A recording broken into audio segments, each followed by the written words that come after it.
Welcome to Eternal Elements Learning Podcast, brought to you by Chess Online. These podcasts are a part of the audio certificate programs on Chess Online. You're free to take these podcasts on your desired portal also, should you only wish to learn on the go. Thank you so much for engaging on these podcasts, and you can connect with the author on LinkedIn, Twitter, and Facebook.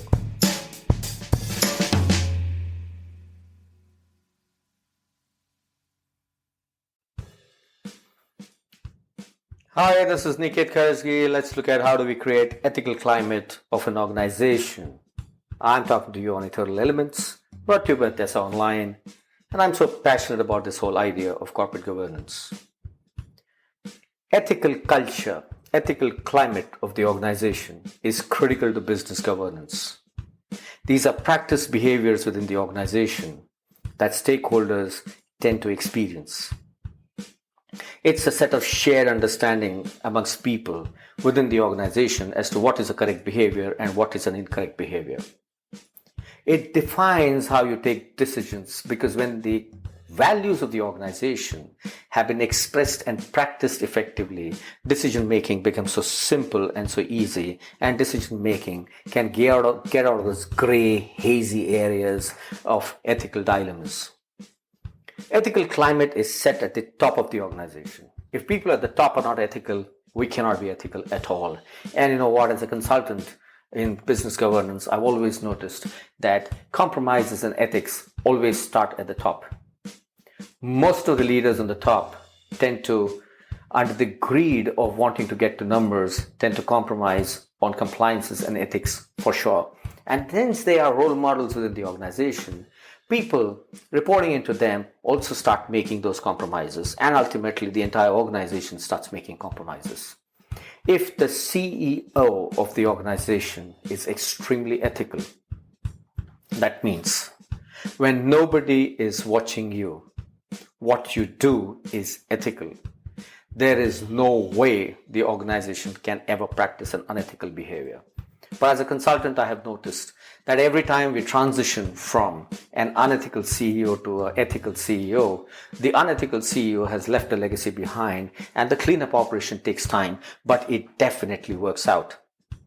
It's about practicing your mission, it's about practicing your vision, but it's also about practicing it through values, because your values determine whether your actions are in integrity with the overall ethics, and therefore with those ethical standards, are you accomplishing your mission and your vision? This is an independent perspective of what the culture of an organization is, and how does this independent aspect of the culture move into the organization. When you have a set of people who are on your board, who are independent directors, when they oversee the ethical priorities of the organization, when they do ethical audits of the organization, and when you have an open door policy where you permit people to come and whistleblow and tell them what's not going right within the organization, that's when the organization can actually control ethics within the organization.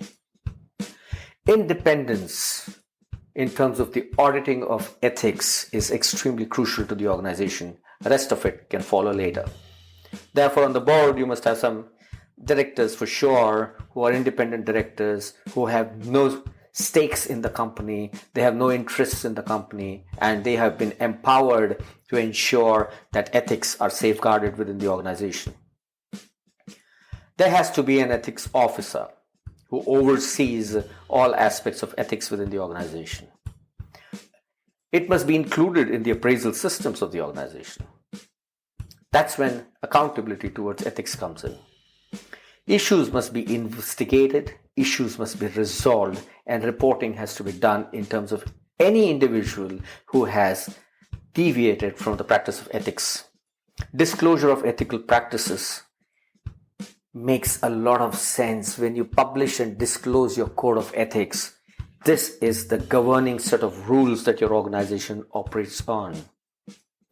International business code created by regulatory authorities and governments define a prescribed code by which you're expected to regulate and control ethical behavior within the organization. Unethical behaviors have to be instantly stopped within the organization, and it is the duty of every organization to not have people within the organization who can violate ethics.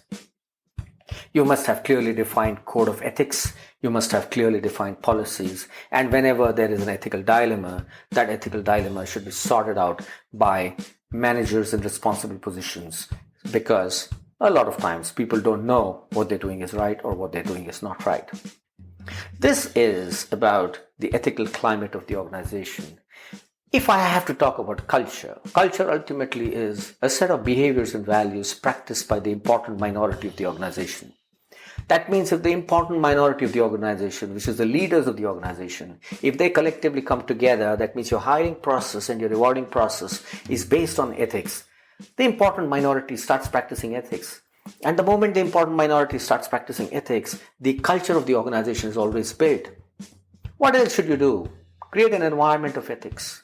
Inculcate values and beliefs of ethics within your organization. Provide people those requisite skills and competencies so that they can take those ethical decisions. And ultimately, your mission, vision, and your values must demonstrate ethics as a fabric of your organization.